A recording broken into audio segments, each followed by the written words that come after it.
This poem is called Pastoral. I was born in a city. You've never been there. I rubbed shoulders with buildings, blue trams and pigeons.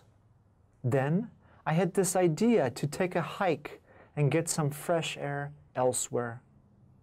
The idea wasn't mine, but nowhere the oaks I hugged with strangers, or the lashing brook I stood in barefoot, catch and releasing. I followed the rules and stayed on the trail. Then I changed my mind, decided to leave, but couldn't find my way back. The idea was mine. I've carried it around like a breadcrumb. Neighbors think I've got stuff up my sleeve. So we're learning together how to cross an intersection with the lights turned off, or how to tell a real turnip from a knockoff. No one complains if, out of boredom, I slingshot rocks at their windows. But when I stagger with the story of the sun climbing a fire escape in the rain, they ask not for the ending, but for silence, something like a furrow or a dagger. Thank you for reading that poem, Pastoral. Thank you. The word pastoral implies that nature or the countryside is being idealized in some way. And the people in the poem seem to reject that kind of pastoral writing or speech. And it's implied that they prefer a violent alternative, almost. And I was wondering if that dramatic situation reflects your own experience in some way, whether it be you literally went on a journey into nature, or maybe it was a metaphorical journey into the arts. I would say it's the latter, the metaphorical. Yeah. The metaphorical, allegorical, really, you know, employing of the landscape, the nature as a landscape in which one frolics, kind of, and is free to do whatever. But in this case, of course, the speaker is lost, and so the nature that we encounter, the way it's depicted in the poem, is really one that's hostile, borderline hostile, because it also comes with all these other players or agents, as you mentioned, who are not really friendly, you know, towards the lost, you know, wanderer in the poem. And I think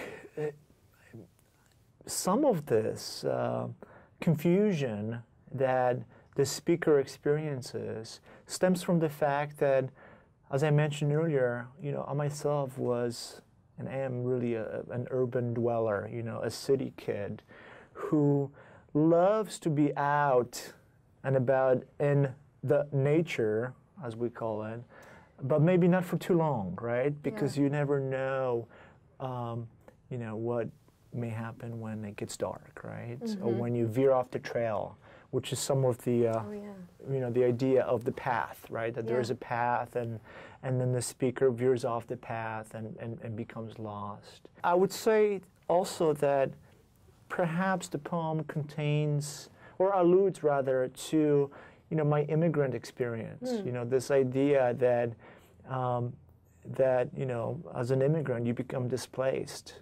You know, whether that happens on your own volition or it's a matter of fate or circumstance, it doesn't really matter. Ultimately, you become displaced and unmoored, right? You don't really know where you are for a time being.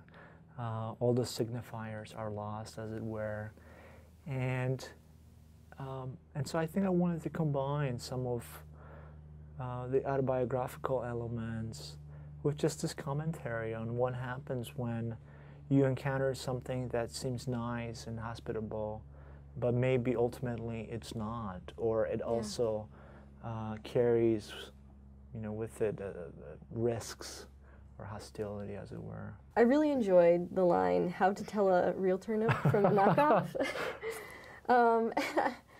It's a bit of a joke, but I was wondering, you know, what would a knockoff turnip be? Is there a vegetable out there that you would that someone might try to pass off? For I have no idea.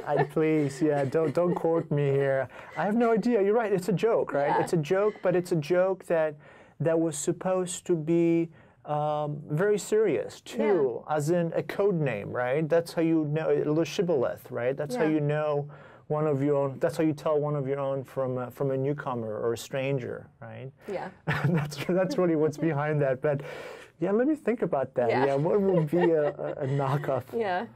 Turnip. You're right. Well, thank you for sharing this poem. You're very welcome.